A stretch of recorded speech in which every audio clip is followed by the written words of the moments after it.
Comic Book Savant, episode 395.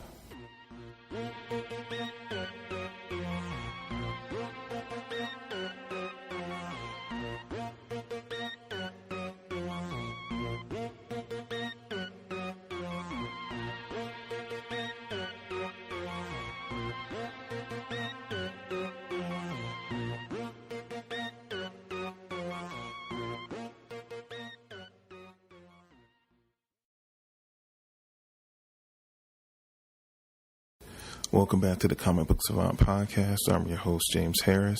This episode I'm doing in collaboration with Serial at Midnight. You've heard me talk about this person, the host of Serial at Midnight. His name is Heath Holland. We sat down to talk about our most underrated DC animated movies. So I'm going to get into that in a second. Before I get into the episode, as always, I'd like to give a shout out to my friends over at the Comics Podcast Network, which you can find over at comicspodcast.com. It's a great place to go if you're looking for anything related to comic book related shows and podcasts. You can find them there over at the Comic Podcast Network. And last but not least, I'd like to give a shout out to my friends over at InStockTrades.com, which is the sponsor for this episode. If you're looking for anything that is a trade paperback or collected edition, you can find over at InStockTrades.com. They have manga, absolute editions, omnibuses, anything collected you can find over at InStockTrades.com. They have discounts ranging from 35, 42 up to 50% off. If you check their homepage every Tuesday, they update their deals of the week. Those books are discounted up to 50% off. Any orders $50 or more, you will get free shipping if you're a U.S.-based customer. If you happen to be outside the U.S., you can still get all the great savings, but you just don't get the additional bonus of getting the free shipping. But they still have some of the most competitive international shipping rates around, so you can still take advantage of all the great deals that they provide as well. But that's all I had for you as the intro to this podcast. It's a little bit longer of a podcast. I think it runs about an hour and a half or so, because we really dive deep and have a lot of fun. I love collaborating with Heath. We've been friends for a long time, which we get into a little bit within the podcast. And if you guys enjoy and we get enough feedback, we're going to look to do this as a kind of regular, like maybe a monthly thing. So make sure you comment via Instagram or even on comicbooksavant.com for this episode. Let me know if you like it. Also follow Heath over at Serial Midnight on Instagram and Twitter. I'll have all the social media plugs for Heath in the episode notes on the website, so you'll be able to check those out. And I already have a link to serialatmidnight.com, which is his website, and on the links page on the website as well. So be able to make sure you check out all his links and send him a shout out and let him know that you heard about him and heard from him in this episode, and give his YouTube channel and check out the website at Serial at Midnight for all his other stuff that he does, because he's a great host. So that's all I have. I'm going to let this go into the episode, and I will see you guys next week. You guys take care and let me know what you think. Talk to you soon. Welcome to Comic Book Savant. I'm your host, James Harris. This episode, we're going to be doing something a little bit different. We have my friend Heath Holland from Serial at Midnight on, and we're going to be doing like a countdown list. So without any further ado, let me introduce you all to Heath. How are you doing today, Heath? I'm doing great, man. Thanks so much for having me on. I'm excited to talk about this countdown list with you. I'm looking forward to it. And this countdown list, we're doing something a little different. We're doing our top 5 most underrated DC animated films. A lot of us are big fans, and I hear from you guys all the time about the DC animated movies. And we've had like 20 some odd movies at this point being released under this umbrella since Superman Doomsday. That, gosh, I don't even know how many years ago. 20 some odd years, Heath, is something?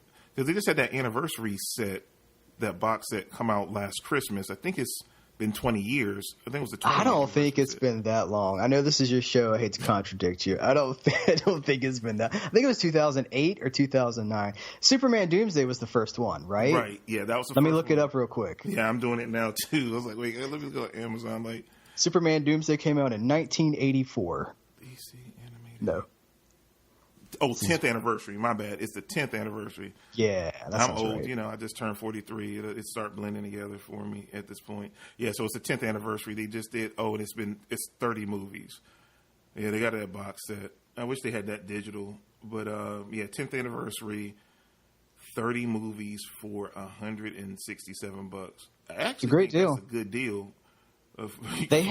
I saw it in Best Buy like a month ago, and it was on sale for, I think it was like 119 or something like that. And I have them all, so I don't need it. But like, if you wanted like an entry into that, it's a great deal. Yeah, I definitely think if someone wants to, but I've talked to more and more people, and even on the YouTube channel, I'm seeing in the comments when I do certain reviews for them that a lot of people are definitely heavy into them and own them all. Like I don't, I own most of them, but I'm still picking up a few here and there. But again, certain ones, I don't know how you feel about this. But for me, certain ones, I don't necessarily think are worth $20 or $25. But when I see them on sale for like 10 or maybe 15, I'll buy them at that price, though. No, it's true. And like, I've bought so many of them like on release day over the years, because we're trained as comic book fans to like support this thing when it comes out. So for so many years, like I bought Superman Doomsday like when it was brand new, and even now there's a few that I've missed just because money's been low or something. Like I actually do not have the Teen Titans Judas Contract one, I think is the one that I don't have. And then there's like maybe I do have no, that's wrong. I do have that one. I don't have, it's like Justice League versus Teen Titans, I think is what it is. I don't have that one. But like, I'm so trained to support like, hey, DC, and it's not even DC Comics, it's Warner Brothers. So I'm not even supporting DC Comics, but like, oh, there's this new thing in stores. And so like I would go in and I would get it when it was on sale. And then like 3 weeks later, it'd be like, I'd go get it and it'd be like $19.99. And then like 3 weeks later, it shows up for like $9.99 or something like that. Ugh. Yeah, so you're dedicated to the physical media. See, I think it's my old age. I think I've become like a curmudgeon, and I'm a penny pincher. So like everything is a deal for me. Like I have to wait the only thing, because watching your YouTube channel convinced me to join the Disney Movie Club. So I do pay for stuff full price through Disney Movie Club that I get, but that's the only thing. Through iTunes now, I wait for movies to go to $10. And then, like, I go in $5 because they have sales all the time. So I've been filling out my comic book collection movies-wise. I'm even buying bad movies because you convinced me to buy Fantastic Four. That's right. I just bought The Death of Superman based on your review. That's not a bad movie, though. That was really good. Batman by Gotham by Gaslight. I bought based off your recommendation. So I'm buying, and I thought about buying Ghost Rider of all movies. It was like $5 on iTunes the other week, and I almost pulled the trigger on it. I couldn't. I mean, you got to. I couldn't. It's just so bad, though. It's so bad. You got to get it. You got to. I think I am. You get it for $5. I can't help myself. I see a deal like that, and I was like, I got to have it. Yeah, so I got the scene where the Nicolas Cage, you're talking about the Nicolas Cage Ghost Rider? Yeah, right? The first one. Is the scene where he's riding on the motorcycle, and then like the Sam Elliott older Ghost Rider is riding on the horseback? Is that not worth $5? It is. And the one thing that amazed me, and I remember when I reviewed it years ago, I thought the funniest thing to me, how what was the actress? She was in the Fast and the Furious 2, Too Fast, Too Furious. What's her name? I'm seeing her face. What's her name? Eva Mendes? Is that I think it's Eva Mendes, yeah. How From Training Day? Is that who you're talking about? Yeah. Her. How you notice in every scene, her cleavage got bigger and bigger as the movie progressed. It just stood out. Like I wasn't looking, but it was so like gaudy and noticeable. I was like, they kept revealing like more, and it was just getting bigger and bigger every scene. And they would like they would like frame it where it ended right under her cleavage, so you couldn't help but see it. Yeah. Why is the scene framed from chin to belly button? Right. I don't understand. Yeah, it was crazy. It's funny that you say that I'm the physical. I mean, like, I guess I am the physical media guy, but for me, physical, like, okay, I'm talking about going in and buying all the DC movies like day one, but I'm also such a bargain shopper. So, like, I picked up the second Ghost Rider movie. Is it Spirits of Vengeance? I think is what it is. I picked that up for like $3, brand new, and I've yet to touch it because we all know what it is. I've never seen it. I've never seen it either. Me either. So like, I'm afraid to. Like I need to. Like I want. It's that weird thing where I wanted to support it, and I wanted to have it on the shelf with the other Ghost Rider movies. So now I have the I have the set, but I don't want to watch it. You'll get real bored one day and finally break down and watch it. That's normally how those things go, and that you'll break down and watch them at the last possible moment. All right, so let's we then got so sidetracked, and I don't know what's going on with my voice. God. Okay. It's getting emotional about Ghost Rider Spirits of Vengeance. I know, it's breaking me up. This is a beautiful movie, man. It's the wind beneath my wings. Okay, so we're gonna do. So I guess you'll go with your.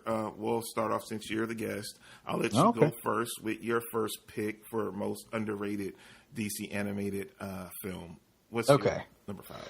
Number 5 for me is Justice League Dark, which is a relatively recent, as of the time we're recording this, movie, and it's kind of the supernatural Justice League story. It takes place in that New 52 universe of the sidebar. I don't really like the New 52 animated stuff as much as I like the not like I don't understand why they have to label it with all that. Like right, yeah, they try to do something to mirror the comic world, and I think they were good just picking whatever stories and just doing those movies. Yeah, I think it's short sighted because in 5 years nobody's going to remember that. Like they're not going to be able to separate. Even now, I don't know who is paying close enough attention to realize that there's a different timeline. Really. Right.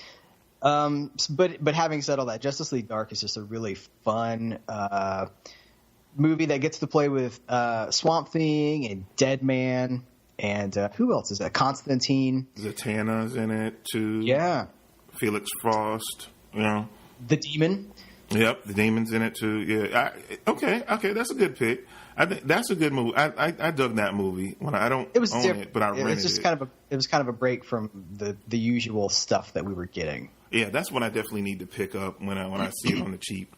I would pick that up because I could watch that again. It was I enjoyed it, and that one was rated. Now that one was rated R too. That was when because they've been going on this whole theme of doing these rated R. Yeah, anime. And it didn't need to be. Yeah, I didn't think it needed to be either. Not for that one. All right. Now I want to just reaffirm that these are not my favorites. These are just the ones that I think are the ones that you think that are underrated. Yeah, that's because it's so easy. Like I wanted to do it different because we've been talking about collabing for a while, and I wanted to try to come up with something that was just different from the norm. And we know I was notorious in the early years of doing constant podcasts with top 10 lists. I was known as the list guy for a while.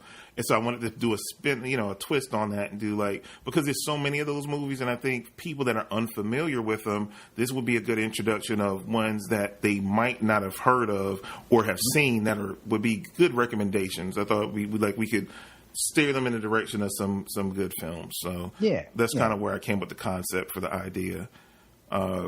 All right, so for me, my most underrated movie, and I actually had to rewatch it. I rewatched it the other day just to make sure I felt like it needed to make the list. And mine is going to be Green Lantern Emerald Knights. Oh. It was directed by Christopher Berkeley, Lauren Montgomery, and Jay Olivia, which I didn't realize that because I hadn't watched it in so long. I always had a special place in my mind because I really liked it. And I think this came out, I can't remember if this one or Green Lantern First Flight came out in conjunction with the horrible movie. I think maybe this one did because I think First Flight came out before, and I think this one came out in conjunction with the movie. And at the time, Green Lantern was pretty hot because they had this movie, they had the computer-generated show that was so good that was it on Cartoon Network or I think it was. Yeah, I think it was on Cartoon Network. And that show was so good, and it only lasted one season. I missed that show so much, but I digress. But this was a good story, good movie where they did different chapters, going into the lore of the different Green Lanterns, and they did a story with Mogo and I can't remember what Anessa or something like that. I can't remember the other Green Lantern, but they covered I think it was 3 or 4 little short stories in this one movie, and then it had a overarching like threat that was coming to destroy the universe that they banded together. So I really liked it because I felt like one of my favorite parts of the Green Lantern live action movie was the stuff on Oa with the core. So it just kind of fed into that. And going back and watching it, the animation's good. Just I like the story. I like seeing the different segments and delving into the Lantern Corps itself. I always loved that, and from that Jeff Johns run, that epic run he did on Green Lantern. So it fed into that nicely. So I think that's one for me. I'm gonna have to revisit that one because I don't really remember it. I had to pull it out myself. I was like, okay, I have this one. I was like, I liked it, and I thought, it's one of those that you don't hear people talking about. And I went back and rewatched it. I'm like, yeah, it still holds up, and it's pretty good. But it's one of those kind of ones that kind of came and went, and I think it gets a bad rap because it was associated with such a bad movie that people don't talk about either one of the Green Lantern animated movies, which both were I felt like were pretty good. Yeah. Yeah, no, you're right. They both came out. So Emerald Knights came out in 2011, and the live action movie came out in 2011. So it was probably covered in the stink of that movie. Yeah. And has not, it's been like pushed under a rug somewhere. Do you have that? Do you have the live action movie in your collection? Oh, yeah. Yes, okay. I thought it was just yes, me. I do. Okay. Okay. No, I haven't. I haven't watched it since I saw it in the theater, to be perfectly honest with you. But I do have it because it's that collector OCD. Yeah, I'm not going to lie. I watched it a couple of years ago again, and it's just as bad as I remember. Is it? I was going to ask. Is it as bad? It is bad. That whole poop cloud of, that's not good. Not good. And then didn't Jeff Johns produce it too? He was a producer on it. Yeah, and he's producing. It raises so many questions. Right, and he's producing the new one as well. It's through his production company. And he's saying he's going to do a better job. He did a lot of interviews during Comic-Con saying that they're taking their time with this one. But I'm like, little known fact, he was an executive producer on the last one, and we saw where that went. I'm just saying. Maybe. I think he's been an executive producer or a producer in some capacity on all of these new DC movies. Right, because that was his position at before he stepped down. And you're right. Yep. So it just and when they take such a marked departure from the comic books, I'm like, Jeff Johns, what happened? Why did you not stand up for? Yeah, I don't think at that time he had the power that he had with the later stuff, like with Wonder Woman, because he did a lot of he was an executive producer and he helped with the development of the story and all that kind of stuff. So I think when he got more pushed in the forefront as that position, he had way more power than back then, when he was just known mainly as the hot comic book writer on the scene at the time. So I don't think he had the amount of power he had that he might have now. Now, if this one bombs, then we know it's all him. But it's like, how do you not translate from your epic run? Like, just translate that. It's golden. Like, go with that. Yeah. One of these days, we're going to get some stories out of these things, like some behind-the-scenes stories. I can't wait, because it got to be some epic stories. It got to be. Like, I wanted to do this, and they said that nobody would. Like, you ever hear Kevin Smith stories about trying to write the Superman sequel, and the executive is like, yes. I just want a robot a mechanical spider fight. They didn't care. It's just a spectacle. Yeah. That's all they were interested in. Kevin Smith tells the best stories, man. I tell you. But yeah, he's hilarious. All right, so what's your next one? What's your number 4? Number 4, I'm going to go with Batman Assault on Arkham, which is essentially a Suicide Squad movie, right. But it was before the Suicide Squad proper movie, and so I don't think that they thought that the Suicide Squad name would have any recognition among people, so they put Batman Assault on Arkham. And this movie takes place in the Arkham Asylum video game universe, right. So it's Harley Quinn, and is this on your list? No. No. Okay. We're safe. Yeah, we're safe. It takes place in that universe, the video game universe, but that doesn't really – it doesn't have to. Like, there's nothing – you're not going to be like, wait a minute, is this a video game? I think Kevin Conroy is Batman in it, but it's like – I don't want to badmouth the Suicide Squad movie. I think that it's okay. It's fine. But Assault on Arkham, I think, is more successful at doing that because it's kind of unapologetic, and the villains are pretty nasty. Mm-hmm. And I believe that was another one that might have been rated R. It might have been. Let me look it up real quick. Assault on.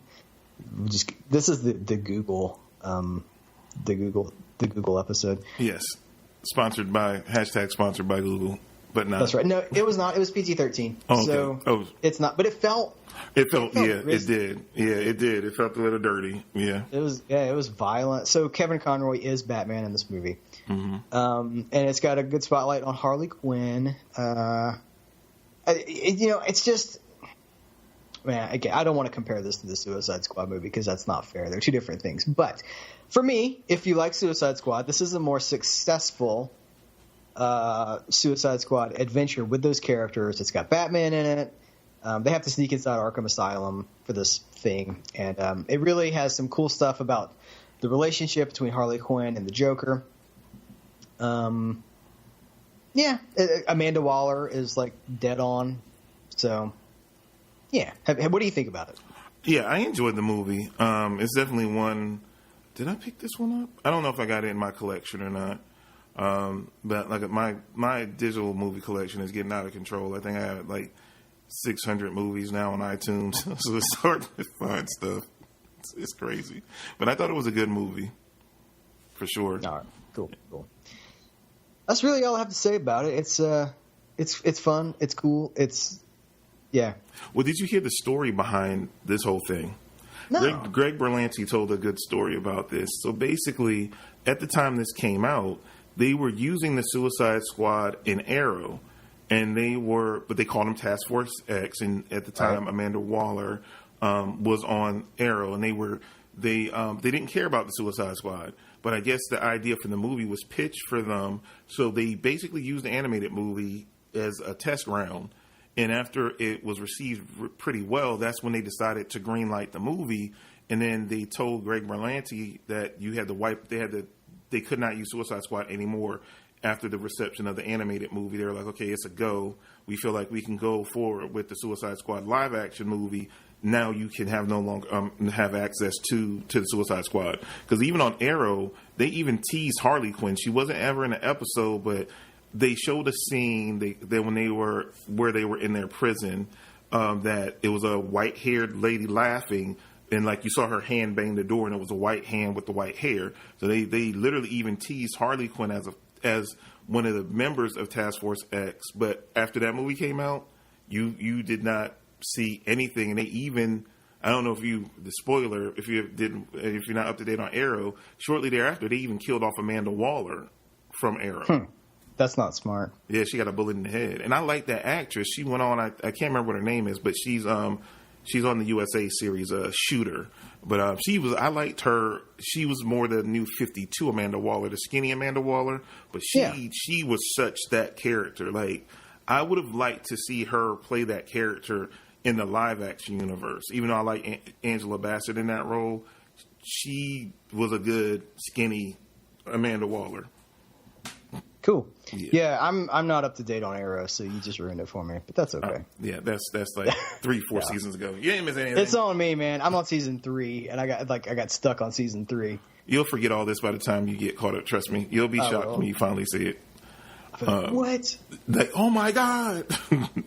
Okay, so my number 4 is going to be Wonder Woman. Nice. I just feel like I love this movie. I always loved it from the first time I saw it. I think Kerry Russell's doing the voice for Diana, a.k.a. Wonder Woman. It's just a great origin story. It's just the animation holds up. The storytelling is just good. It kind of mirrors what they ended up doing with her movie. Essentially, Ares is the main villain. Is her being picked. It's just a true origin story. It's pretty much Wonder Woman, but in animated form, years before the live action movie came out. Now, correct me if I'm wrong, because this is another one that it's one of the early ones. It's from like 2009 or 2010 or something like that. Mm-hmm. Doesn't it have some pretty grisly violence in it? Isn't there like a decapitation in it? I can't remember. It might be because it is. I remember being It's kind of it was the fight scenes were pretty dark in it. So it's possible. I haven't watched it in a while, but it still has. I watched it about a year ago when a year or two ago when Wonder Woman was getting ready to come out. Because the one thing I do love about iTunes when you buy movies digitally, like certain times when they upgrade it, because they did the anniversary edition or they when Wonder Woman came out, so they I think they updated it to HD because when it came out it wasn't HD, so they did. So I watched it and the visuals still hold up, but I can't remember. It might be, but I can't 100% remember. And this was directed by Lauren Montgomery, and Lauren Montgomery is it's funny now going back because I know her more now from the new Voltron Legendary Defender series. She's one of the showrunners for that show, and going back seeing that she did a lot of work early with DC. Now, do you watch the new Voltron series at all? I watched the first season. The first 13 episodes. You need to get back on that. When you get it's all about time, man. It's just I want to see you review that on Serial at midnight. I want to see that on YouTube. You got to review that for sure. That is such a fun series. They're killing it with that. But yeah, with this Wonder Woman movie, it was written by Gail Simone and Michael Jelenic. It's a good movie. Like I said, it's if you like the Wonder Woman live action movie with Gal Gadot, you'll like this movie. And again, it's just one of those movies that was very early on before they really hit their stride. But I feel like it's a hidden gem as far as movies. That's why I wanted to include it on the list. But it's really good. And Kerry Russell does a great job as Wonder Woman, doing a voice for her as well.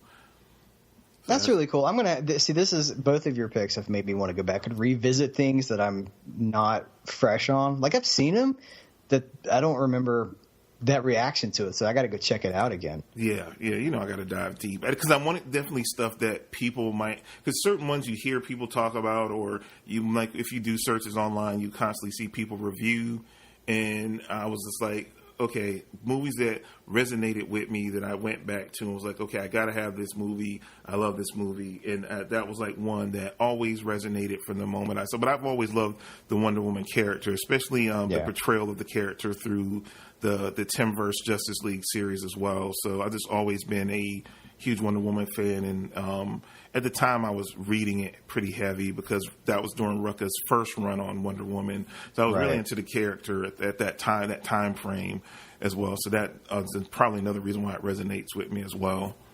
But that's great. Yeah, I'm starting to look at my list and feel shame. Why? I did not apparently did not challenge myself with my list. I did not go deep enough. Yeah, I was deep diving, bro. I was gonna, cause then too, I didn't want to go so common, and I was like that our list might bump together. So I was like, I'm really gonna think about it and different movies that I really, really, really like, and that we would really truly fit the theme of being an underrated movie.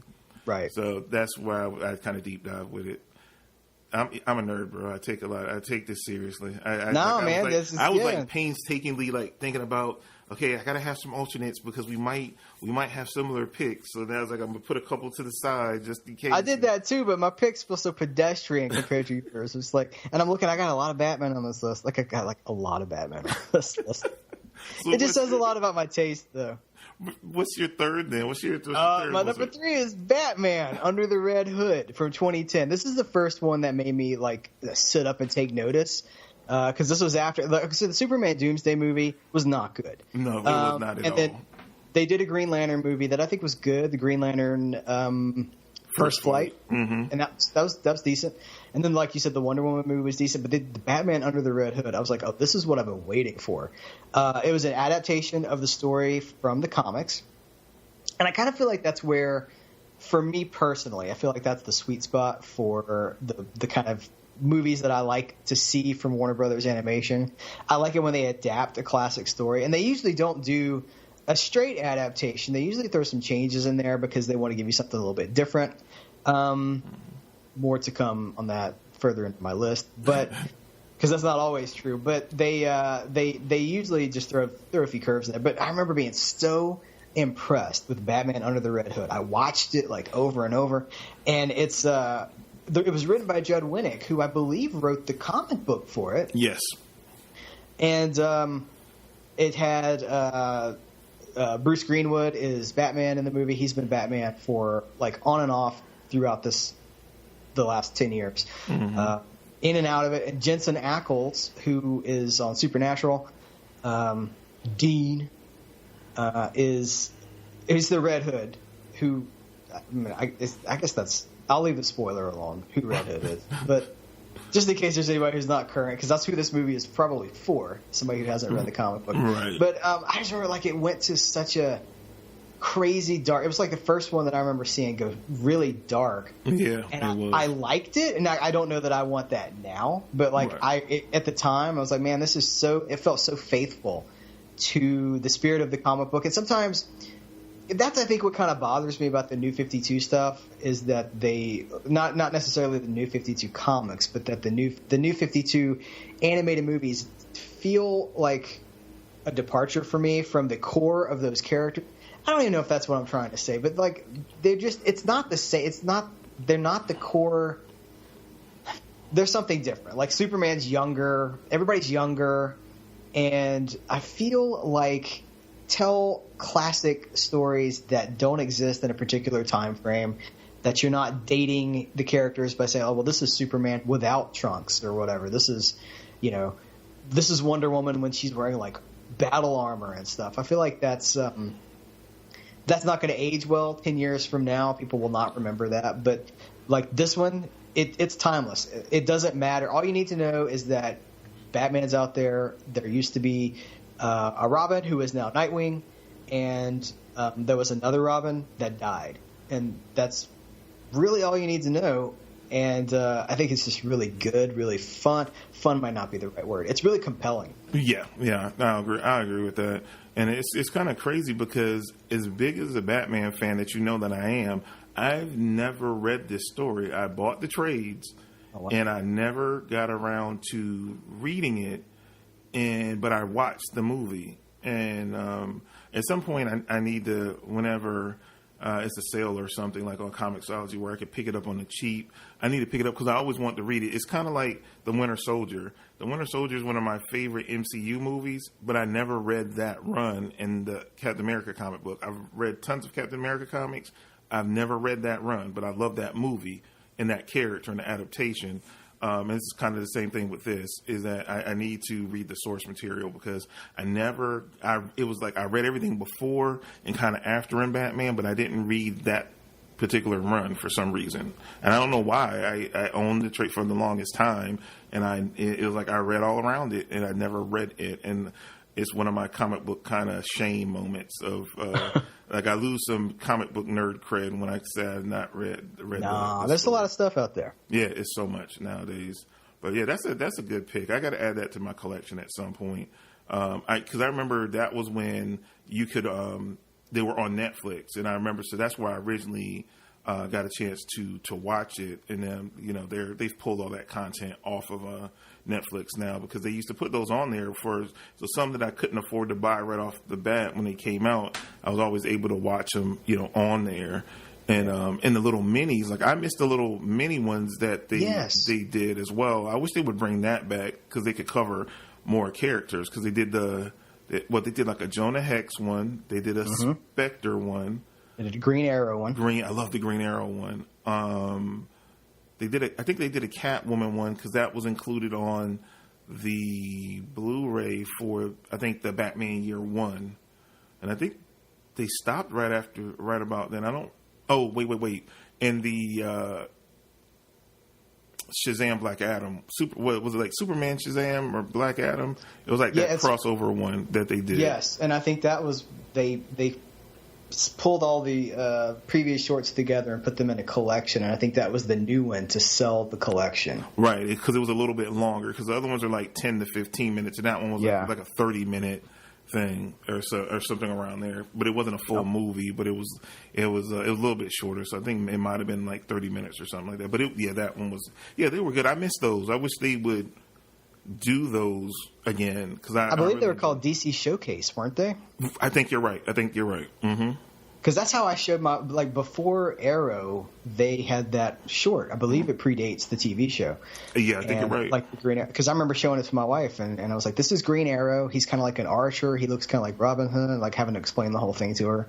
And that was how I introduced Green Arrow to my wife. Yeah, those were awesome for that.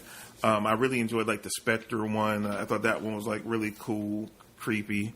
Yeah, but those were good. I'm gonna go with my number 3 on this one, or do you have anything left to say about? No. What's your number 3? My number 3 is Superman versus the Elite. Interesting. I really like this one. And I'm not the biggest Superman fan, and anybody that has listened to this show any amount of time knows I'm not a huge Superman fan. But I dug this movie because it was Superman, and it was a darker vibe to the movie.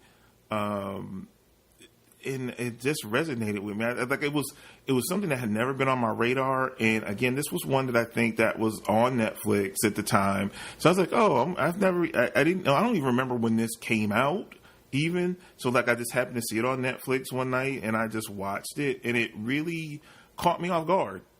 Because it was a darker, kind of more complex story, more like, go back to what you were saying, compelling story. And I really dug it. Like I said, it was just me seeing Superman in a different light and interacting with like him kind of trying to mentor the characters, and then it all kind of turning and them fighting, and it was heroes from a different place being like they were like UK. I think they were UK based or something. Because it's been a while since I saw it. I don't have this one in my collection, so I couldn't revisit it. But I just remember like it really resonated with me as a Superman story because it was one they based off of. I think it was based off like one issue story arc, but they stretched it out into this movie, and I just thought it worked. It was different from the traditional kind of bigger, grandiose, epic Superman stories. It was like a little bit more personal, and it had a darker tint to it, which I kind of like. And to see that make him feel more of a 3-dimensional character, because he always gets kind of pigeonholed as being that Boy Scout. So I kind of dug it just for that it was being able to see him kind of in a different light, in a darker tone for me. Do you remember anything about this movie? I did not like this movie. Oh, really? Yeah, but see, now you make me kind of want to go revisit it, because I think it's the things that you said. Like, I do not like a dirtier Superman. Like, I like the pure symbol of Superman, but I don't remember if it's as bad. Like, I might have just like, well, I didn't like that. Or I might have been in a bad mood when I watched it or something. So I don't remember exactly, but I remember not being impressed. Being like, that was bad. but see, you've sold it, because like I just talked about how I liked Batman, right? Yeah. Assault on Arkham being kind of dark, and I've named Justice League dark. So, and then Under the Red Hood is like crazy violent stuff. So I probably need to revisit that one and see if it's some. I feel like it's the way that they approached the Superman character didn't, like, it rubbed me the wrong way. Right, because you're a Superman purist, so I can see why that would. Yeah. And for me, I like seeing him kind of in different lights. So I feel like he's too cookie cutter, right. Yeah, so that could be why. It's just our perceptions of the character, where it worked for me, and where it does veer, off of the traditional presentation that you normally have of Superman. So I can see why you wouldn't like it just based on that. So just for sidebar, do you like Captain America from the movies better in like the first Avenger, or like Infinity War Captain America? Because it's a pretty different approach. Because like the original, like early Captain America, he's still like really pure and shining, and like I tell people to watch their language dirty and stuff. Yeah. Language. Like, which is do you prefer one over the other? I prefer the in between, actually. So I actually prefer the Winter Soldier veering into Civil War. I don't think he had much to do in Infinity War, but he's definitely, you can see the transition. He just mopes a lot, kind of looks. Right, they had him moping a lot. I hope he does way more in the fourth movie, because I felt like his character didn't really have much to do, but like you said, brood and be dark, type thing in the movie. So I think they kind of crippled him in that way. But it was so many characters to juggle. Somebody kind of had to be sidelined. Hashtag, please respect Hawkeye. That's all I'm saying. Like, this is my boy Hawkeye. I don't appreciate it. I think he's going to have a huge part in the next one. Yeah, I think so, too. He better. And Captain America will just be wearing, like, a black beanie and talking about some music and stuff. Oh, man. That's funny. So what is your... Number two. Number two? Number two. My number two is Batman Gotham by Gaslight. And I say that this is underrated because I've heard very little good about Gotham by Gaslight. I've been championing this movie. Yep, you sold me on it. I did, man. I sold it on I've talked about it to everybody who would listen on my YouTube channel and everything. But people from what I've seen, I'm not like down in the trenches with people, but from what I've seen, the reaction to this movie has been negative. And I don't understand it. I think that it deviates from the story. Like, see what I was saying about Under the Red Hood, because they want to give you a little bit of different experience, and it's a mystery. And if you already have a mystery that has a particular ending for a book, oftentimes if you're going to adapt it for a movie, you want to twist it up a little bit so that people aren't necessarily expecting what you have. But like the original Gotham by Gaslight was a graphic novel, like it was a one shot in the late 80s from holy crap, why can I not remember his name? Hellboy, what's his name? Mike Mignola. Thank you. Who wrote it? Did he write it or he drew it? Who's the writer? I can never remember. Oh, what a couple of comic book fans we are. I never read the original story though. Let me go to Google. It's like a 15-minute read. I mean, it's a really quick read. Okay, it was written by it's drawn by Brian Augustin, yeah, and Mike Mignola, with inks by P. Craig Russell. Right. Okay, so at the time, like 1989, so that's like Tim Burton, Michael Keaton, Batman era. Mm-hmm. It was cool. It was like really exciting when it came out because it was like, oh man, it's like Batman, but he's like in like old times. He's like in the 1800s. And it was cool and everything, but I feel like Gotham by Gaslight, the movie, the adaptation, fleshes it out into a full-blown... It's like, it is a movie. It's not just a straight adaptation, right? Because they have to... If it was an adaptation, it'd be like 15 minutes long.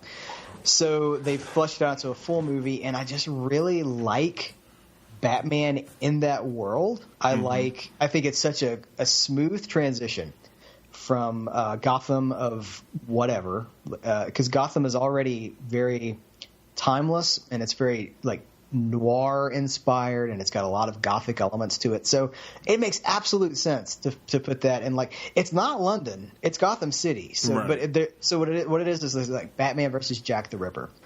But instead of London, it's Gotham City at the turn of the 19th century turning into the 20th century. And I just think it is such a success in atmosphere and storytelling. I love seeing the characters like Catwoman. Selena Kyle is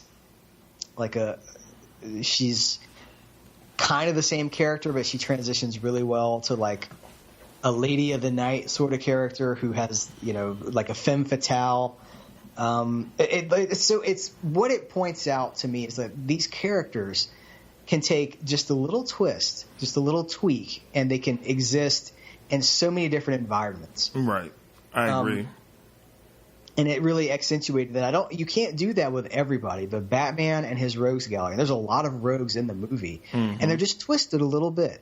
They would also do it with Batman Ninja, which hopefully, is that on your list? No. Okay. So I'm going to say, like, Batman Ninja, I don't think is nearly as good of a success at twisting. Like, it feels there's a disconnect there somewhere.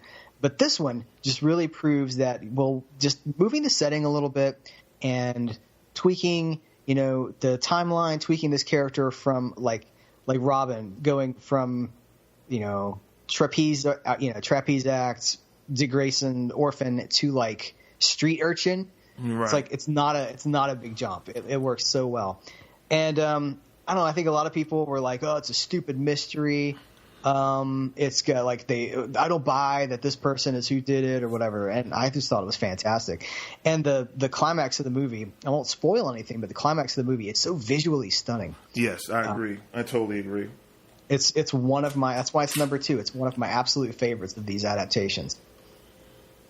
I totally agree with everything on that. You sold me on your review. The only other one that I felt like that was a positive review, I don't know if you watch this YouTuber. Her name is Grace. She does Beyond the Trailer, and she does movie reviews, and then she does comic book stuff as well. She actually used to write a comic book for DC in the 2000s as well. So she has a little bit of cred because she has some published comic book work, and she read. Before she did her review, I think she bought Gotham by Gaslight and read the original, and she agreed with what you did as far as that she felt like it was a better adaptation. It was better than the original that it was based on, and it fleshed it out more. Like I said, I've never read it. It was so it was one of those that I just went based on your. I had heard mixed things about the original story, so it was kind of one of those things. When I saw it, I was like, maybe I'll check it out or pick it up. I saw your review. Her review wasn't as favorable as yours, but she hit some of the same points in the positive side of yours, and I just got it. It's like right after you reviewed it, it was like $10 on iTunes. I snatched it up, watched it, and just immediately fell in love. I love the twist and the storytelling. I like you said, him in that time and how they converted the whole world and the characters in that world to fit that setting, and they fit so perfectly. Even though some of the characters were in brief cameos, right. I like Bruce Greenwood doing the voice of this Batman in this world. It fit really well. I felt like so it clicked for me for sure. I'll also say this is rated R, and I don't. I mean, I don't know why it's rated R. There's a murder, but I don't feel like it's. They try to R-rated. bump up the gore with the whole Jack the Ripper theme in it, where I felt like it could have been PG-13 at the most. I felt like it didn't have to be rated R. They threw a couple of naughty words in it. I felt like to push that R, rating, but I felt like they just had it in there because I think here's the thing. I think that what Warner Brothers Animation is doing, they're trying to make them family friendly in the beginning for everyone, and now I think they're trying to draw a line in the sand because they have another division that they do the Batman. Have you seen the Batman Unlimited movies? The Batman Scooby-Doo movie, I freaking love that one. Yeah, because you talked about that one on your YouTube channel too. And that they're drawing a line and saying those are for the family friendly, these are for the hardcore comic fans, and that's why I think that's their initiative of why they're pushing more adult stories and pushing that whole rated R envelope in that direction to distinctly say these are for the fans, comic book fans, and these is for family entertainment. That they have two kind of different brands within that their animation umbrella. They're trying to diversify it's probably smart to do that too, because on the physical side of things, for years these have been in Target. Target's the worst offender on this. They put these in the children's section. So you'd go I remember specifically getting really upset that The Dark Knight Returns was in the children's section next to the Flintstones and stuff. Yeah. It's like Mommy Batman, and Mommy buys Batman for Timmy or whatever, and then they take it home, and it's that is so not for children. Exactly. So I wonder if that's why they've done it, so that you have to be ID'd to check it out or something. Yeah, for sure. All right. But I will say, this is recommended. Halloween's coming. I think this is a great pick for people who want to celebrate the Gothics. If you like Hammer movies from the 60s and the 50s, Vincent Price movies, this is going to be up your alley. I agree. I feel like this is a perfect Halloween season movie for sure. I totally agree with that. All right, that's a good pick. I like that. That one gets your approval? Okay. Yes, that was an alternate. That was one of my alternates, though. Because I kind of figured it probably would be on your list. So just in case. Okay, that was good. All right. So what's your number 2? My number 2 is going to be Justice League Gods and Monsters. You don't hear people talk about this one. I liked it, the reimagining of it. Now, I know they did a cartoon limited series that either came out right before or right after this came out, and I've never seen it, but I want to. This one's directed by Sam Liu. and written by Alan Burnett and Bruce Timm. This was like an original story they kind of let them do and kind of run with it, where it's alternate versions of what Superman, Batman, and Wonder Woman. Mm-hmm. Has a vibe of what they kind of did with Justice League with the Justice Lords. Kind of had that kind of feel and vibe to it. Definitely a darker story. I don't know if this one was rated R, but it was like some really dark, grotesque kind of scenes with like shadow creatures and like alien stuff going on. And it was some crazy scenes where they were taking out people that I was like, whoa, like I wasn't ready. Wow. But I dug it. Like I said, it reminded me of the Justice Lord story arc from the Justice League Unlimited, and that was always one of my favorite arcs. And Alan Burnett and Bruce Timm on it. It just had that whole vibe, and it just clicked in that sweet spot of. It took me back to those, and just in a movie, but a similar vibe to that. Do you remember this one at all? And it's Timmverse, right? Is it actually in the Timmverse, or is it this was like just a totally original story. I don't think this was attached to any of the previous stuff they did. I might be getting it confused with something else. Gods and Monsters. I'm looking it up right now so I can see some screenshots. Yeah, okay. It is, because this is the Bruce. I don't know if it's Timmverse, but doesn't it have that Bruce Timm style? Yeah. It's okay. More. It definitely looks the animation style of like Justice League and Justice League Unlimited. Yeah, and like Batman the animated series. Yep. Like all that. Yeah. Okay. Yeah, they let them spin off. They had this idea that they had been wanting to do for years, so they were like. They finally allowed them to do it. And I think this is really where it shifted them really like pushing the harder content. They let them do this. And like since then, we've been seeing more rated R, pushing the envelope more and more ever since this came out. So I'm looking at the Wikipedia page for it, and this is why I probably don't have much of an opinion about it. In an alternate universe, the Justice League, Batman, Dr. Kirk Langstrom, Wonder Woman, Becca, and Superman, son of General Zod, and I would have been just like, what? No. And then that was, I don't know, Superman is the son of General Zod. That might have been it for me. It's an alternate take, so I don't know. Right. I don't remember if I've seen it. I have it. I just don't remember having an opinion about it. See, now I got to go revisit it along with Wonder Woman and Green Lantern, whatever it's called. Second Green Lantern movie. Emerald Knights. I'm getting tired. I'm wearing out. We're almost at the end. We're coming to the finish line. Yeah, so that's all I really have to say about that one. Like I said, it's a different take. It was a little darker. Definitely some kind of graphic kind of kill scenes kind of in it. So definitely this is not for the little kiddies at all. So, but like I said, I liked it. I enjoyed it, and it's a movie like we were talking about. You don't really hear people talk about it. It kind of came and went. So, but I thought it was a solid movie. But you just don't hear people talk about it, and I think it's at least worth a viewing. What's your number one pick? This is not going to be a surprise to you. You could probably already guess what it is.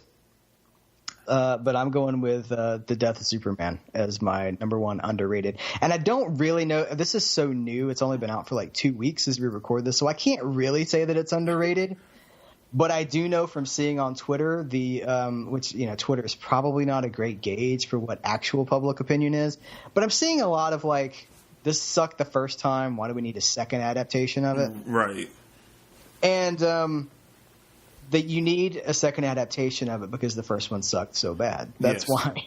Yes. You need it done right. This story deserves to be told well. It deserves to be told right, and I think that they did. The Death of Superman, I talked about this one on my YouTube videos too. Like, I wasn't expecting a whole lot from it. It's one of those that I bought to support the line, and I popped it in. I came home from the store, I put it in, and I was like, I'm just gonna chill out for a little while and watch this, and maybe I'll get something out of it. And I was just like blown away. I know the story. I know how the story ends, and I'm just like a grown man, like boo-hoo crying at the end of this thing, like this, like really, really emotionally moved by this thing. it really taps into the things that I love about Superman and that I feel like don't get represented very much, or at least not in the. No, they don't really get represented in anything these days. Superman is kind of like, he's super powerful, but there's not a lot of vulnerability shown to that character. There's not a lot of goodness shown in that character. There's not a lot of the morality, the moral struggle. And I feel like the Death of Superman adaptation really captures what I love about Superman. And I have to say, I haven't always felt that way about Superman. It's like a later thing. It's like the last 4 years probably is I've really connected to Superman as a symbol of something that I think we've lost and that I wish we could get back. Just like like Captain America. He's that symbol of goodness, of hope, a moral compass. It's like, it's corny. Yeah, it is corny, but it also serves a place. And when you're surrounded by, Batman and some of the darker elements of the DC universe, especially in the movies, these movies are so dark. You need a shining light. And even in the animated movies, he's rarely represented as so noble and I want to go ahead and say it's Christ-like. It is like not in the sense that he's like perfect or flawless or anything like that, but just like the sacrifice, like Superman as a sacrifice for the human race. That's what this movie is. It really taps into all of that, and it's just such a moving thing for me. And whereas the other movies have taken liberties with kind of changing it up, this is a very straight adaptation. It's a little bit updated, like everybody's wearing their new 52 costumes, which again, I've said what I have to say about that. But why? Why do that? Because anyway, I'm not even gonna get into it. But it just really it's emotional. It captures a very understandable. It's a vulnerable Superman is what that's what I connect to it about. Like, Superman is so vulnerable in this movie, and it's crazy, like the hard hitting violence and stuff. Like, it's hard to watch. It's almost like a horror movie. It's like Doomsday comes in, and it is straight up like Friday the 13th. Some of these scenes, it's like, holy crap! I can't believe they just did that in this cartoon.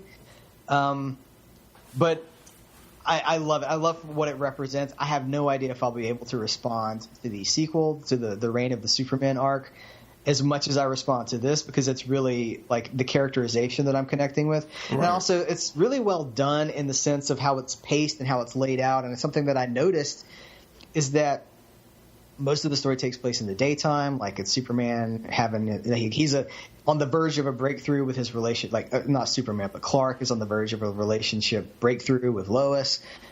He has everything to look forward to. His parents are in the picture. And then it's all daytime, it's all bright, and then Doomsday lands, and it starts to get darker, and then the sun starts to set, and as you get closer and closer to the title Death of Superman, when it finally happens, the sun has set and it is nighttime, and that is just such a nice touch, like an artistic touch. Mm-hmm. I don't know that I have anything bad to say about this movie, and I'm not hearing other people shouting from the rooftops how great this is. So I put it at number one. Yeah, I've had that same thing. I haven't heard many people, different places, IGN reviewed it and didn't give it, they just gave it a mad kind of score, and I haven't heard many people really talk about it. And I try to keep my ear to the ground, because as big as the comics fan I am, I'm a movie fan and animation fan. So I kind of look to see what people kind of say about it. And like I said, just how passionate you were in your video about it just sold me. I'm not the biggest, Superman fan, but it was I gotta check this out. So I literally just purchased it last night. I'm going to I'm going to be busy this weekend, but I'm going to watch it as soon as possible. It's in my queue as the next movie to watch for sure. Because, and I never read the story because, again, in the comics, I've never really read too many Superman runs here and there. Hold on a second. You haven't read the Death of Superman comic? I'm unsubscribing to the podcast. But I'm just, again, I never really felt Superman like that. I think who was writing it? It was Jeff McGinnis. Ed McGinnis was doing the artwork. Was it Wade? Who was writing it back then? It was Wade and McGinnis, right? Like the Superman Batman era. Is that what we're talking about? Superman, Batman, and then he did like the Emperor Joker thing. I think it was Wade. If I was in another room, I could pull some trades off the shelf and tell you for sure. But I think it was Wade and McGinnis. I know what you talk. That period. Or that, Loeb and McGinnis. Loeb. It was Loeb. It was Loeb. I read it during like that time frame. I've never could attach to Superman like that. Like some of my favorite Superman stories is and this is when I want to see adaptation done. If it's done as well as you're saying this is done, Superman for all seasons. They have to do an adaptation and they have to do it right, and it has to be true because that's such like to me that's a quintessential perfect Superman story for me, and I want to see that in animation, and I want to see that done 100%. So I just never attached to it like that. So I had the comics, I never read them. Because let me say, I think I read like the Reign of the Superman more than I didn't read the Death, but the Reign, all those books, I tried them, and it never, and it was I was struggling with this a week or two ago, because when the movie came out during Comic-Con, they had a sale on Superman books on Comixology, and I was going to pick it up because I knew the movie was coming out, and I was like, am I really going to read it? Because I never was compelled to read it, and I had it in my wish list, and I just never pulled the trigger on it. I think the whole trade or something was like $5.99, and I didn't pull the trigger on it because I felt like I wasn't going to read it. So I was like, why waste the money on it if I? Well, here's the thing, because there's a lot of bad Superman out there, or not bad, but just uninspiring Superman. I mean, he's the oldest superhero that still has a monthly book. I mean, I guess there's superheroes that might be earlier than him, like Mandrake the Magician or something. But as far as what we're talking about, like he's the icon, he's the superhero, and so he's been around forever, and he's had all these books, and a lot of them are just, they're fine. Right. There's brief periods of really good stuff sometimes, right. And you gotta ferret it out of all the junk that and the mediocre stuff that's in there. And like go ahead. Go ahead. No, it's like this different stuff that I resonate with. Like a Superman for All Seasons. I liked. I can't remember who wrote it, but when they did, it was not New 52. When they did the 1 year later, and they did that arc up and away where he didn't have his powers for that year, and he was just Clark Kent. I love that story. I cannot remember who wrote it though. Oh my gosh! And I was just looking at that trade because I wanted to buy it. But, they've done different stuff, and there was different little runs. Like I said, I like the Loeb, McGinnis. It was kind of fun and that they did there. So it's been little spots here and there where I had little, spurts where I would buy Superman and read and enjoy Superman comics. But he's not like my go-to character by any means. He's probably I'm sorry. No, he's like probably the one out of the main pathos of like comic heroes. I probably have read less Superman than probably damn near almost any other character. I probably have read more Aquaman than I've read Superman in my lifetime, to be honest with you. Wow. That's saying a lot. Well, it's understandable, though, because that's what I'm saying. Like, there'll be great periods, and then they just kind of peter off into just not bad comics, but just not what I'm talking about. Like, so after the Death of Superman, like, Death of the Superman was obviously a publicity stunt, and it got like national news. It was a huge deal. And then they did the World Without a Superman, and then a Reign of the Superman, and I was in for all of it. Like, that was when I was like 13 years old. I was like, this is because they say what you love when you're 13 is what you'll love forever, because that's when you're emotionally attaching to things. And I think that might be true, because that grabbed me, like that and Batman Nightfall. Oh man. But like within a year after that, like it was just like Superman versus Toyman, and like and he had a mullet. And it was just kind of back to business as usual, the status quo. And there was nothing exciting about those books. And I think that's been the story that is the story. Like, there'll be really good periods. And then, it's fine. It's just Superman fighting some villains or whatever. But for anybody who's listening, for you or for whoever, I would say that like a really good jumping on point. My favorite Superman stuff is probably like For All Seasons is amazing.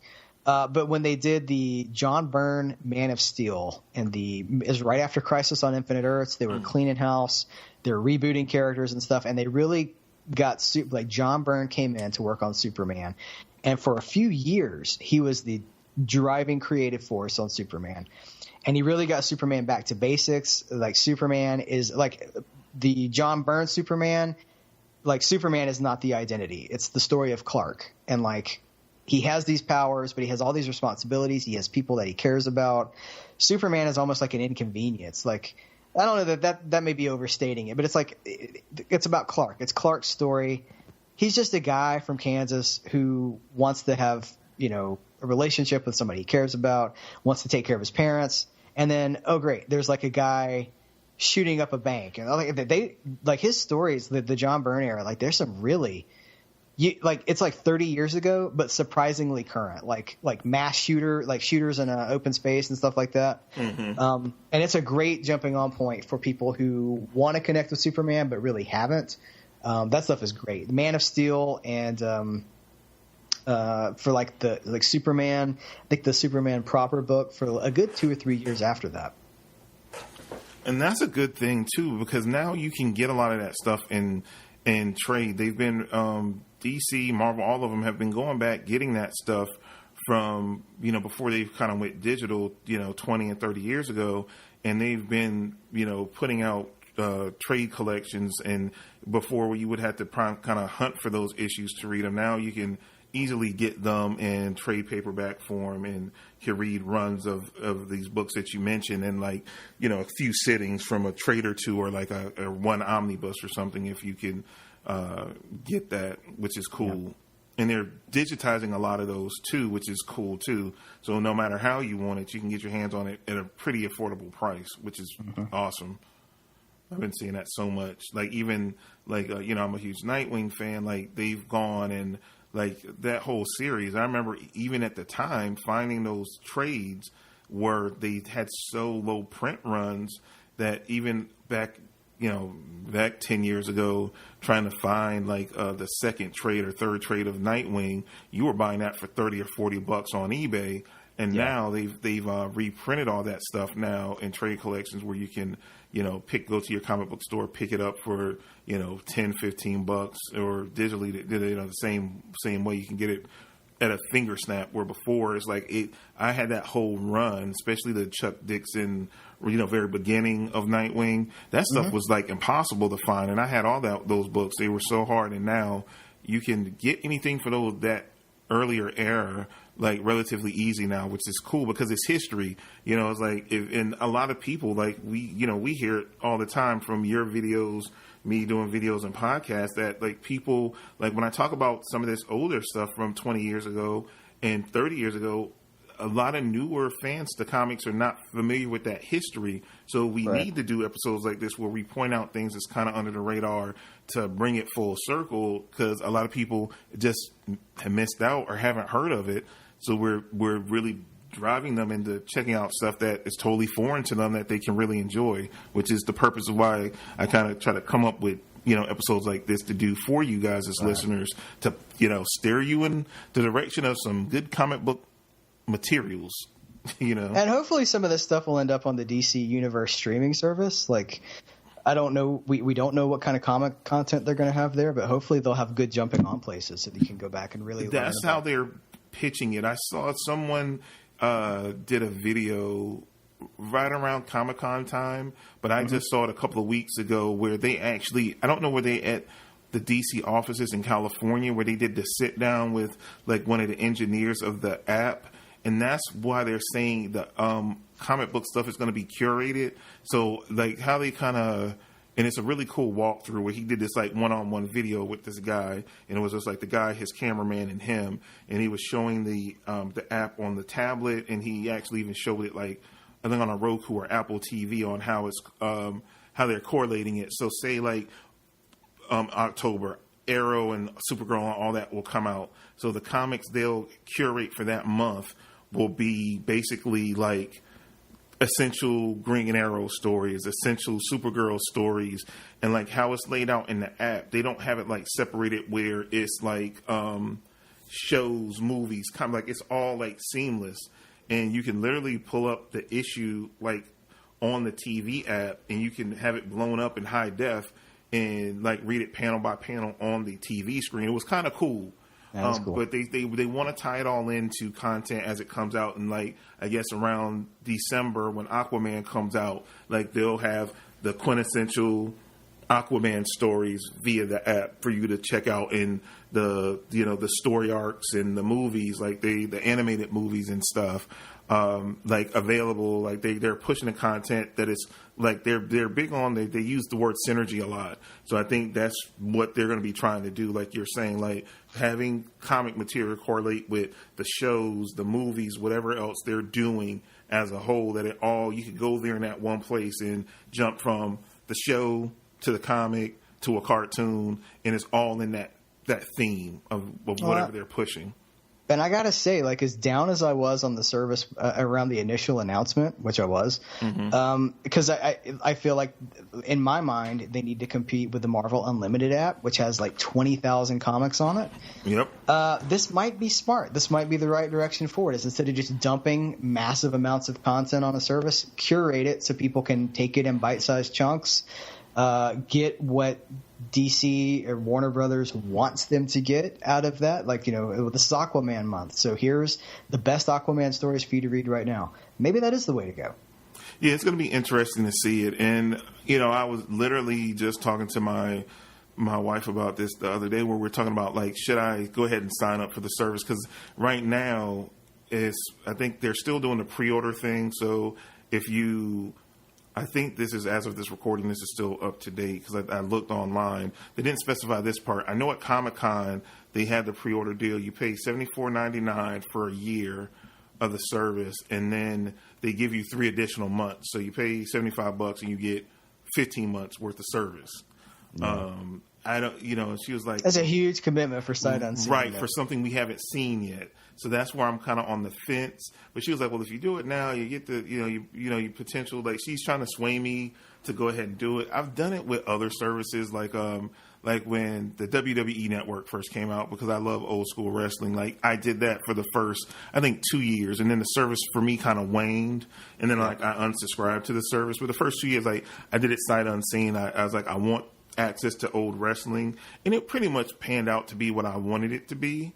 In some aspects, it was more than what I thought it was going to be, but then it kind of tailed off. So I worry about that with that commitment, but it's probably going to be more because they did say that, like, instead of, I think with this pre-order rate, it was going to be like, it averages out to like $7.99, and it might be like $8.99, I think, if you do it monthly. So you save a little bit of money there. So, but I'm still on the fence about should I do it or not?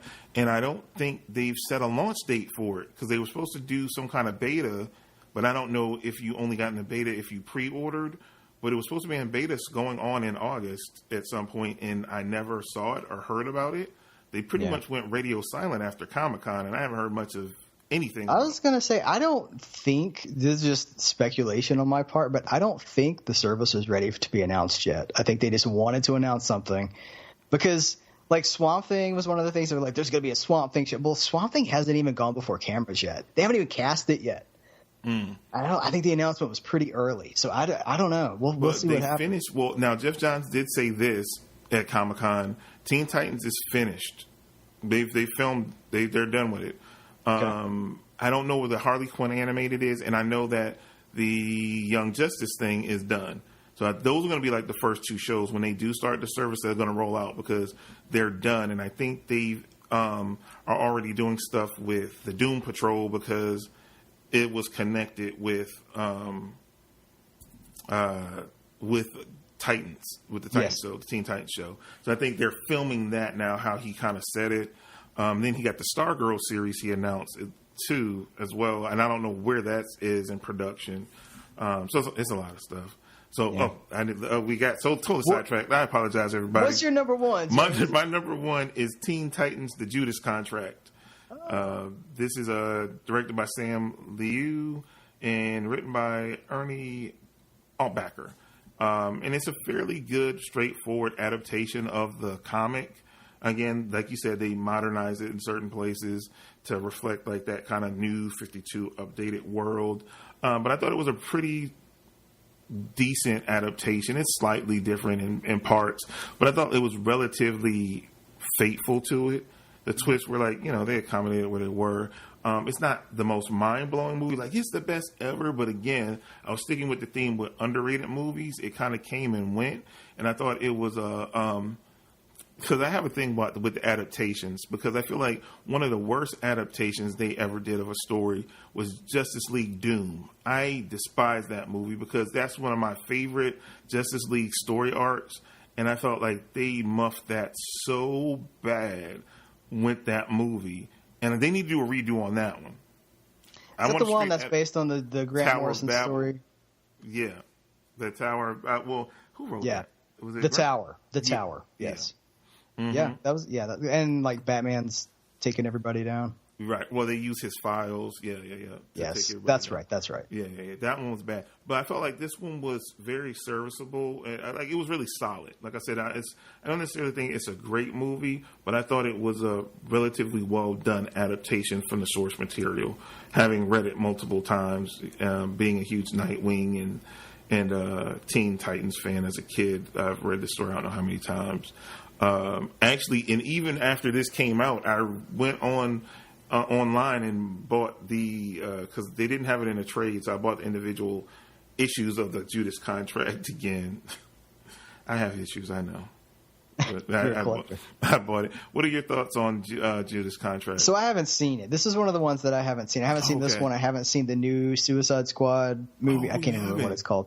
Yeah, Hell to Pay. Yeah. Hell to Pay. Yeah, I haven't seen that one. I do own it. I think I picked it up on Black Friday last year, but I have not watched it. I was kind of afraid to because I know that that's a revered storyline, and I was just it's put it on the back burner, and I think I just forgot about it. So if you're happy with it and it's your number one, I like everything you've talked about today. I will probably go stack up by my TV and watch over the next few days. Good deal. Yeah, you got to let me know what you think after you check them out. Okay. For sure. But yeah, that's my number one. Like I said, I think it's underrated. I didn't even see many reviews, for it as either. I feel like the further we get into this thing, they're getting less and less mainstream coverage. Yeah, and they're doing more and more because I think they got 3 or 4 movies coming out this year. And I like it because they're catering more to us as comic fans now, where I felt like before they were trying to fit a certain niche to cover everyone. So I'm glad. As long as I keep getting them, I'm enjoying them. Like I got a chance to see Hell to Pay. I want to get it added to my collection. They had it as a 99-cent rental. And it was one of those movies I was on the fence about, and I was like, I'll rent it first, and if I like it, I'll pick it up. And it's solid. It's not the best of these DC animated movies. It's not the worst. I'm gonna tell you this: Hell to Pay, Suicide Squad, Hell to Pay, probably to me is on the level of another movie on your list, Justice League Dark. It's about on that level. Okay. So if you like that, I feel like you'll like Hell to Pay.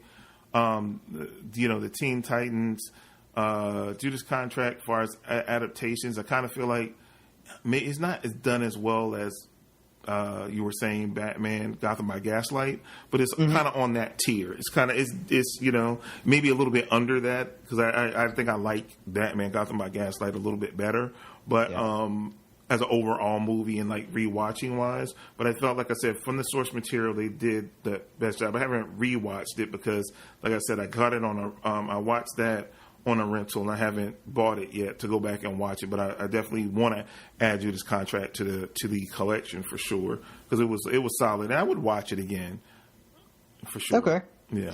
That's high praise. James Harris, Comic Book Savant. I would watch it again. You can't say that about everything, No, you can't. You can be like, I will never watch this again. Superman Doomsday, I cannot never say that watch about. that again. Nope. I try to watch it a few times later to be like, it can't be that bad. Yes, it is that bad. It really is that bad. Yeah, it is. Well, do you have any honorable mentions that you wanted to throw out? The only other one, because you've had Gotham by Gaslight, I'm going to say Batman Bad Blood. I really liked that one because it had the whole Bat family in it. Jay Olivia does a lot of directing of the new 52 Batman movies. And I think, what's his name? Jason O'Mara does the voices for the New 52 Batman, because they have different voices for different periods of Batman. Like Greenwood does like the Elseworld stories when they do the kind of the mainstream stuff, and they can get Kevin Conroy. He does that. Yeah, Jason O'Mara, and I didn't know who he was for the longest time. I knew I knew the guy's face, but I didn't know his name. And then he was on he had a role on Agents of S.H.I.E.L.D. Last season. He played a character on there. He's a really cool actor. He does it. I didn't. It took a couple of movies for me to get used to him as doing the voice as Batman. But I like his take on the character in that New 52 Batman. This one has Batwoman in it. It has Batwing in it. Nightwing, Robin, Deathstroke is in it. I don't know if have you seen this one? Yeah, I've seen it. I don't remember it making much of an impression on me. Yeah, it's just fun. I just felt like it's fun because it has the whole Bat family and them interacting together. Some cool fight scenes with Batwoman. It's kind of like Batman's kind of taken out early in the movie and he's kind of held captive, and the rest of the Bat family kind of has to pull together to save him, basically. Mm-hmm. So it's like, I feel like it's a guilty pleasure kind of movie. Like those Batman movies are kind of hit or miss, but I'm a huge Batman fan, so I kind of dig them for what they are, like the Bad Blood and Batman versus Robin, and I can't remember the rest of them, but there's a whole series of them that Jay Olivia directs, that he does over there for the New 52. They dub them that, and they kind of like, and they start doing end credit scenes, like plugging the next movies. Like they, I think Justice League versus Teen Titans set up Teen Titans Judas Contract, because at the end they do the thing with Tara she's like traveling to the Teen Titans Tower. Like they show a little cutaway scene and stuff with her on a boulder, like going over water, going towards them. So they like start doing that, like interlocking the movies and having stuff set up the next ones, which I feel like is kind of cool because it kind of gives it a theatrical feel, because we're used to at least the Marvel universe doing it with their live action movies. They started adapting that into their animated movies, which is kind of fun. So yeah. But that's my only honorable mention. Do you have any? The only thing I would want to talk about is, I can't say that it's underrated though. It's The New Frontier. And that's so critically acclaimed. It could never be underrated. They've actually released it twice. Have they? There's like a special edition that just came out with some extra special features on it, I think. But it's so good. If you haven't seen it and you're listening to this, I think it's called Justice League: The New Frontier, but it's really kind of a love letter to that late Golden Age turning into the Silver Age period. It kind of starts in one place and things are kind of darker, and it's got a grim tone. They do the Green Lantern origin story. They do some really kind of dark stuff, but then it transitions into Silver Age, that brighter, happier, almost goofy kind of thing, but it's done with so much love. It's not goofy at all, and it's in my top 3 of all of these movies. But I can't say that's really underrated, because I think that it's I don't think it is either. Because it got a lot of and that rest his soul, Darwin Cook, which is still one of the coolest dudes I ever. I went to Heroes Con one year, and we went across the street to eat at this restaurant, and this dude had like 3 women on his arm. He was like the coolest dude ever. He ended up passing like maybe the year after of this whole thing, but he was like the coolest dude. He like waved at us like, "Hey," we're like, "You're the guy." He was like, "Yeah," and it's like he had women. Like he was so just charismatic, and like it was like so crazy, because it was like, oh, I thought about this, some comic nerd kind of guy, and he was like decked out in a nice suit with a long trench coat with 3 women on his arm, and just smiling and just like vibrant, and like he came in a restaurant and like everybody was like buzzing. He had like that kind of energy to him, and just to see his work and how much he loved and put into his work and the artwork that he did, and us losing him as a creator.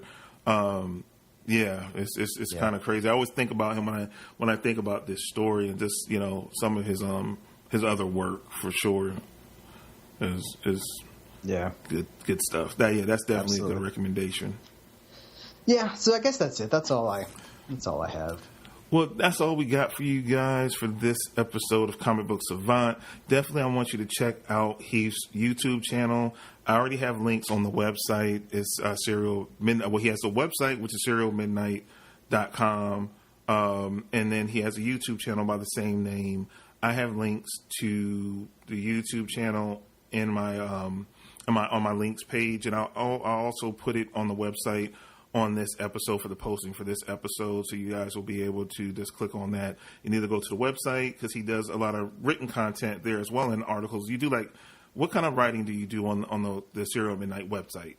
So I try to do movie reviews and music reviews. It's the summer right now. Summer's winding down, and that's when I'm the least productive with that because I'm so busy.